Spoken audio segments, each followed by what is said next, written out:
if you were a betting man today, and you have been trading the markets in the early parts of your career, what probability would you give to the Federal Reserve being able to exit these challenges without creating another financial crisis?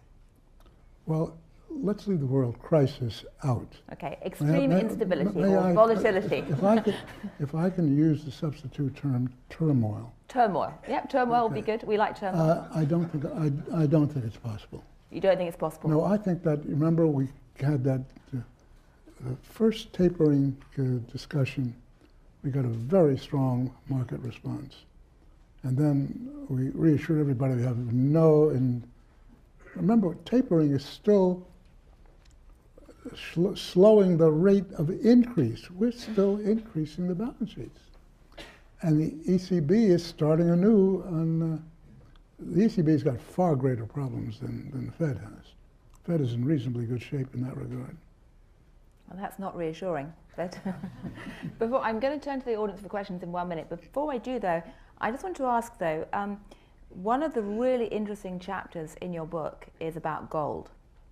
And there's been a lot of media debate in the past about your views on gold. You yourself have posed the question as to why would anyone want to buy this barbarous relic? I don't know whether John Paulson is in the audience, but it's an interesting question. But do you think that gold is currently a good investment given what you're saying about the potential for turmoil? Yes. Do you put... Economists are usually perfect in equivocating. In this case, I didn't equivocate. Look, remember what we're looking at. Gold is a currency. It is still, by all evidences, the premier currency where no fiat currency, including the dollar, can match it. And so that the issue is, if you're looking at a question of turmoil, you will find, as we always have in the past, it moves into the gold price. But the gold price is actually sort of half a commodity price. So when the economy is weakening, it goes down like copper. But it's also got a monetary characteristic which is intrinsic. It's not inbred into human beings. I cannot conceive of any mechanism by which you could say that, but it behaves as though it is. Intrinsic currencies like gold and silver, for example, are acceptable without a third-party guarantee. And I mean, for example, at the end of World War II, or just at the end of it, Germany could not import goods without payment in gold.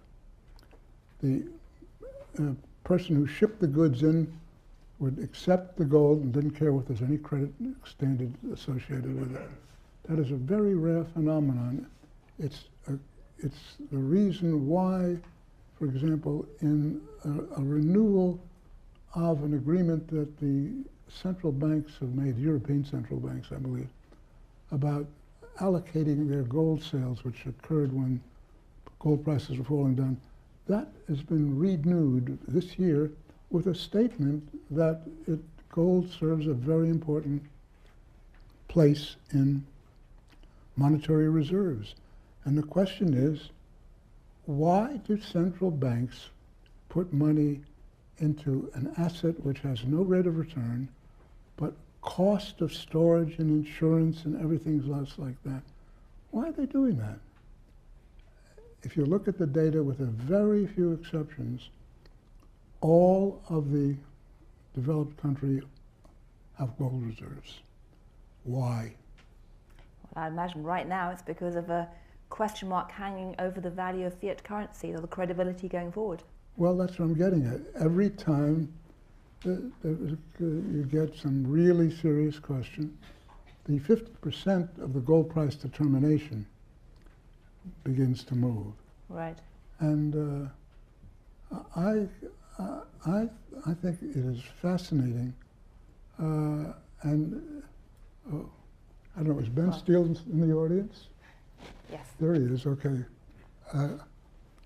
Before you read my book, go read Ben's book. The reason is you'll find it fascinating on exactly this issue, because here you had the ultimate test at the Mount Washington Hotel in 1944 of the real intellectual debate between the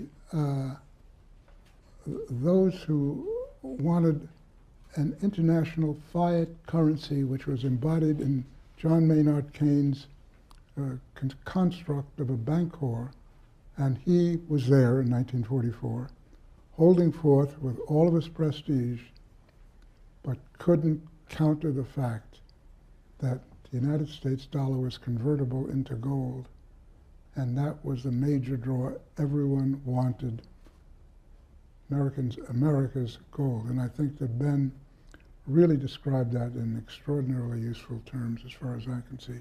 Anyway, thank you. Right. Well, I'm sure with comments like that, that will be turning you into a rock star amongst the gold bug community. In fact, you'll probably be trending on Twitter today.